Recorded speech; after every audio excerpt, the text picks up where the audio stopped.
Well, my name's Karen Flinders. I live in Siderston, which is just this side of Fakenham, just before you get to Sculthorpe. It's very rural. There's not a lot goes on in Siderston, but it's lovely because we've got the countryside backwards and forwards. As you can tell from my accent, I'm from Birmingham originally, but I've been in Norfolk for nearly 21 years. Sadly, I haven't lost the Brummy bit of me, it's still there. What else can I tell you? I'm married to Baz. Between us, we've got 3 children, they're all his, and 9 grandchildren, again, all of his, obviously. I'm retired from work on ill health grounds, but I might get to that a little bit later. I'm not allowed to drive, so for me, getting out and about is a bit difficult, but I do love to be outside. I love my garden, I love to walk in the village, go around the village when I can. I've got lots and lots of time on my hands, which I try and fill as much as I possibly can. And before I retired, I was a member of Norfolk County Council, where I started as a call centre team leader, and then I moved into teaching and learning, and then from there I moved into adult learning, where I managed a team of adult learning staff who were responsible for supporting learners with additional learning support needs, so much like teaching assistants in schools. Yeah. And then more recently, before I retired, I'd taken a step back from that to become a support officer for a maths team. And before all of that, when I lived in Birmingham, I was a learning and development consultant for Empower. Travelled all over the country delivering training for Empower staff in various locations, and really enjoyed doing that, really enjoyed the whole sort of learning and development side of things and teaching people to do different things. Brilliant. And then in my spare time, before I got my diagnosis of cancer, I used to enjoy a very active lifestyle, horse riding, kayaking, walking, always outside, always doing something. I'm no longer allowed to kayak or horse ride because I have metastases that have gone to my brain. So that means that anything that might cause me an issue if I have a seizure, such as falling into water and drowning or falling from great height and landing on my head, is a no-no, which also means I can't drive.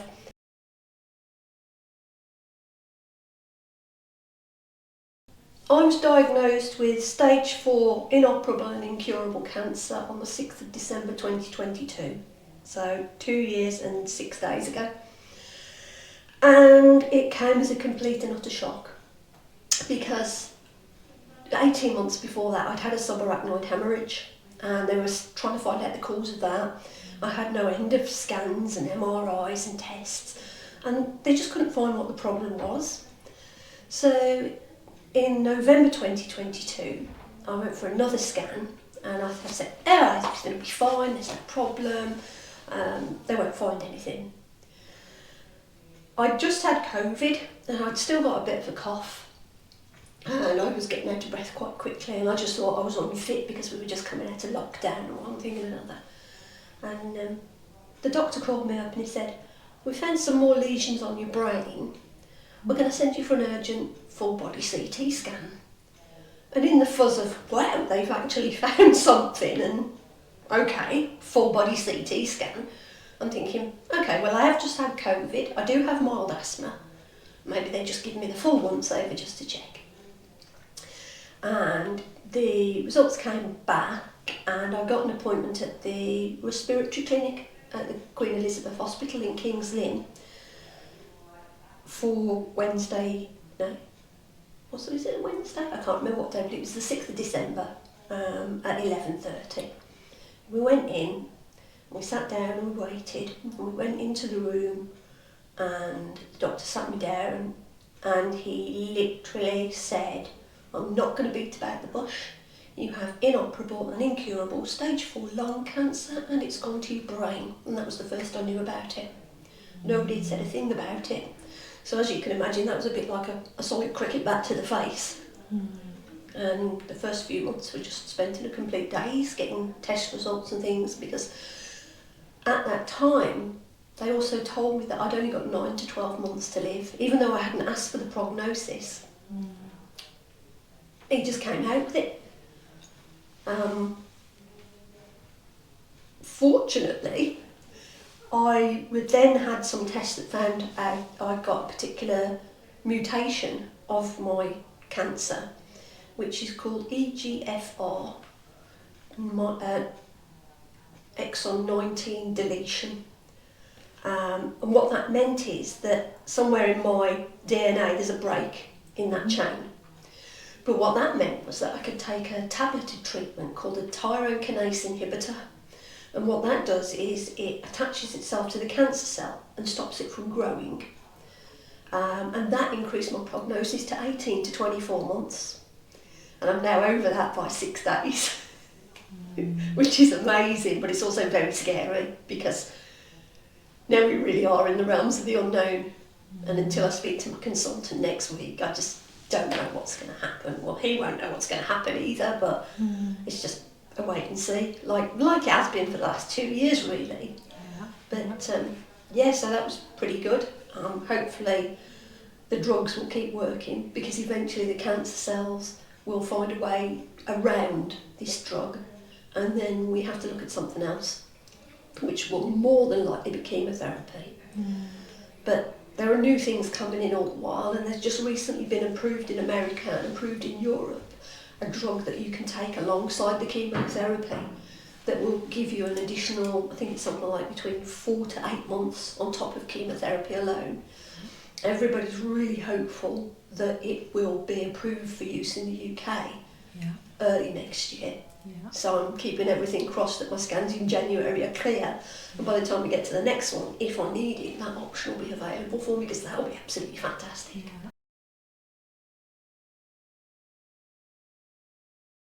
The support that you get initially when you're told that you have a terminal diagnosis, it makes your head spin. Everything comes at you from all directions. And then as everybody works out what you need, it gradually tapers off so that you get something that fits you and is particular to you. The hospice were involved in my journey very early on, because I was terminal right from my diagnosis. And I remember coming in here, this very room, talking to yourself, and I was absolutely terrified. I didn't know what was going on, I didn't know which way was up.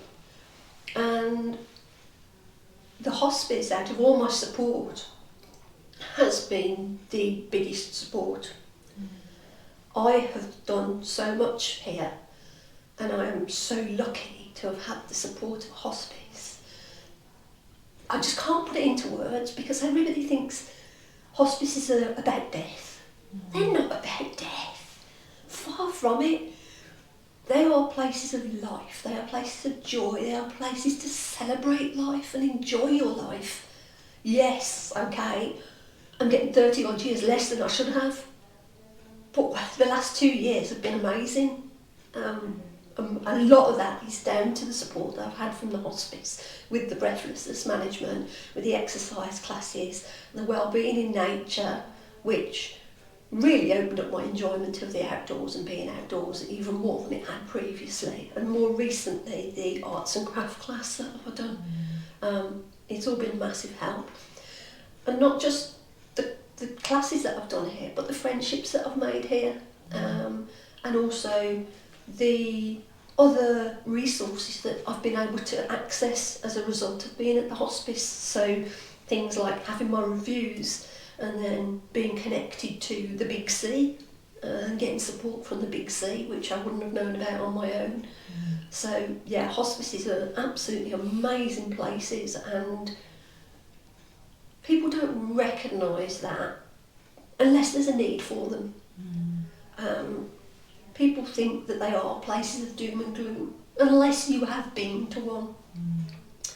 And I was the same, I didn't know anything about hospices or hospice care until I came here. What an absolute eye-opener. And I'm so glad that Tapping House is here, and there are other hospices across the country for people like myself with life-limiting conditions that need that support.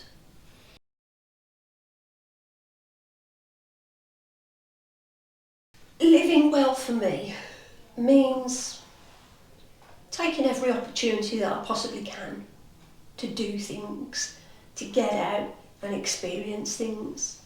I don't want to sit there in my chair waiting to die.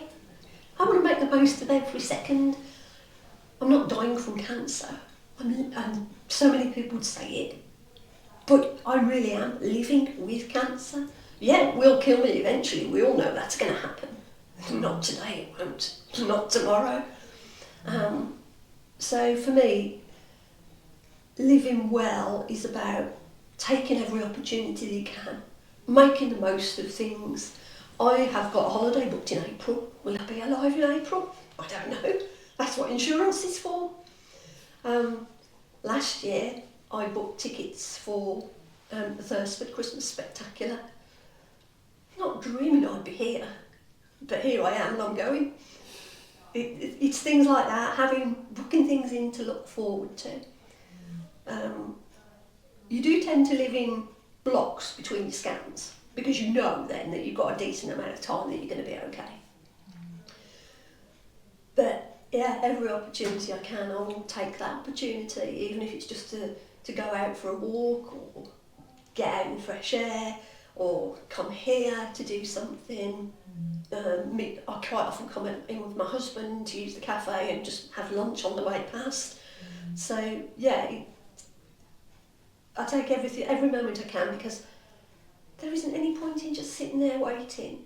And for me right now, I think I've been incredibly lucky that I have minimal side effects that I can manage quite comfortably. I'm able to get out and about. My cancer doesn't really affect me physically more than I have to go a little bit slower and I get out of breath more quickly than I used to. For me, the mental journey is worse. So that isolation of being indoors for me is much worse. So for me, living well isn't just about the physical, it's also about the mental side, about getting out, about seeking help, taking any help that's offered to me, knowing where to go for help as well. And again, Big C and also Macmillan, they've been brilliant for helping my mental health journey. And I've had a lot of counselling as well, which has really helped me come to terms with things.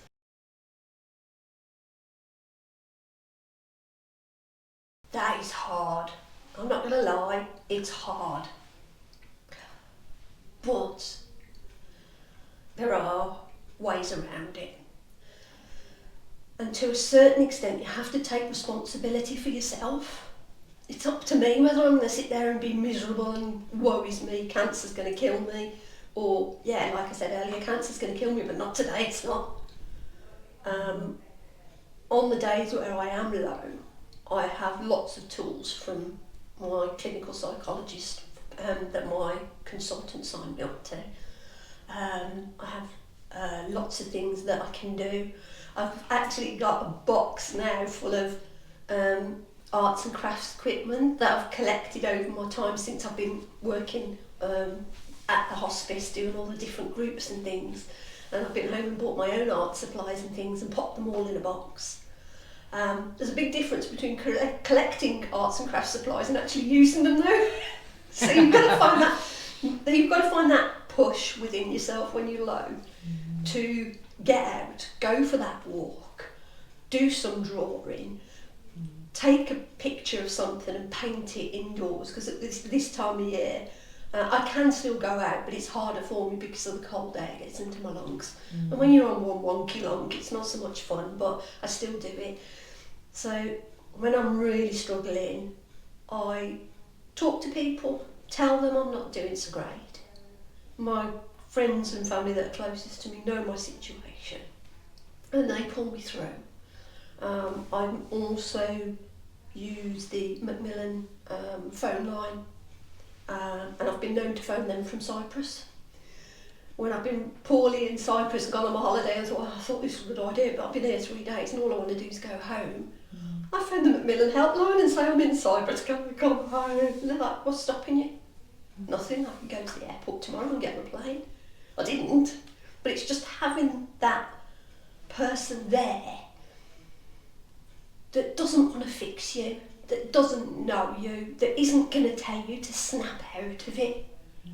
And you can phone up and say, I'm feeling really fed up and really miserable, make me smile. But no, we are. I don't know how they do it, but they do. But as I said, you have to take responsibility for yourself and pull yourself out of that black place, whatever that is. You need to find something that's going to work for you. I was very lucky that I had that psychological, clinical psychologist rather from the NHS, and they helped me find those ways through for me. Some people that I speak to in different groups and things, in online groups, they say, oh, I'm really down. I'm like, right, get yourself some counselling and get yourself a clinical psychologist. The only thing I'd add to that is you have to be open to that. If you're not open to it, it's not going to work for you. But it definitely works for me. So yeah, whatever I can do to pull myself out. If it's raining, I'll go in the kitchen and bake a cake, especially when I've got a nice shiny oven. Or I'll just do something, even if it's just get it off my bum and hoover.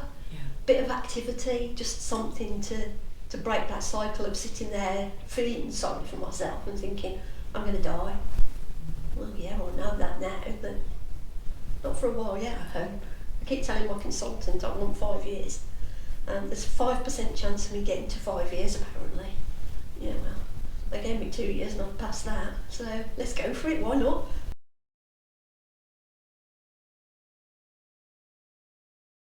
Being around friends and family, especially being outside, sitting with a coffee, friends and family, or a cold drink on a sunny day, listening to the sounds around me, just relaxing and being me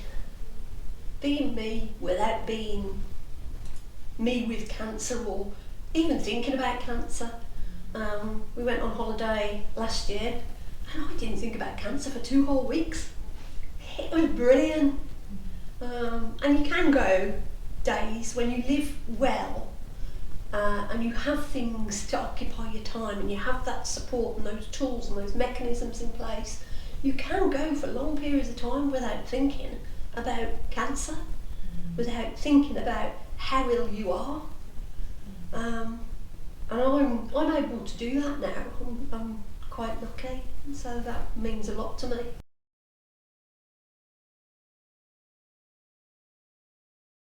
Definitely, yeah. Before my cancer diagnosis, I used to love to ride horses, and I used to love driving. I would drive until the wheels drop off. Didn't bother me in the slightest, and that was the biggest blow to me. So yeah, the things that bring me joy have definitely changed because I've had to find new things to bring me joy. Because no longer can I drive.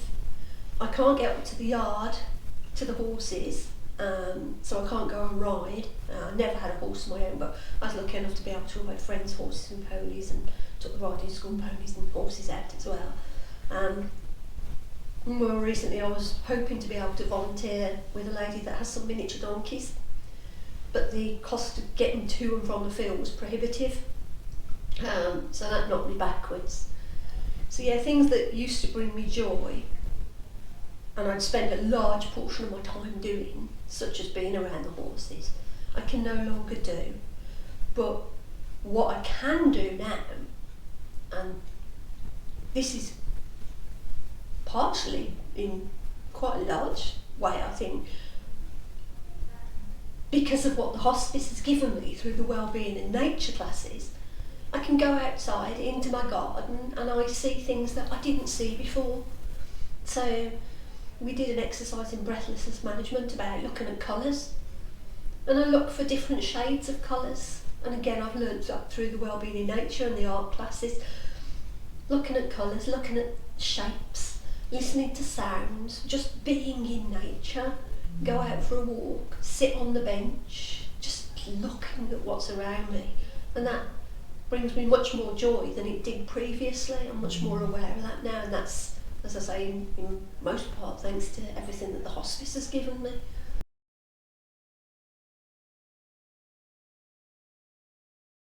I hope with the current crisis in healthcare and the current crisis with support for the hospice sector, which has been in the news a lot recently, that somehow the work that hospices do can be more integrated into healthcare, more recognised and given more support by central government, because we all know now from the reports on the news, if you've seen those reports, that what hospice care gets from central government is such a tiny amount, and yet what that sector does for people with an end of life illness, issue, disease, call it whatever you will, is a massive part of what we need as patients. It's huge.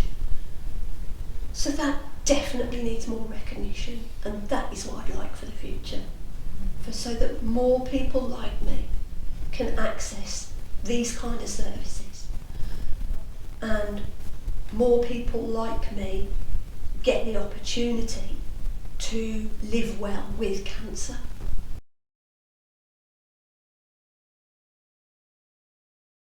Miracle cure. I would just like to get to that 5 years myself, to continue to live as well as I have done for the last 2 years. I would like to beat that 5 years. As I said, there's only a 5% chance, but in the last few years, through various groups, I've spoken to lots of people who have beaten that, who've got the same type of cancer as me, where their cancer has gone to their brain, and 6-7 years later, they are still here. So for myself, from a personal aspect, I'd like to get to that 5 years.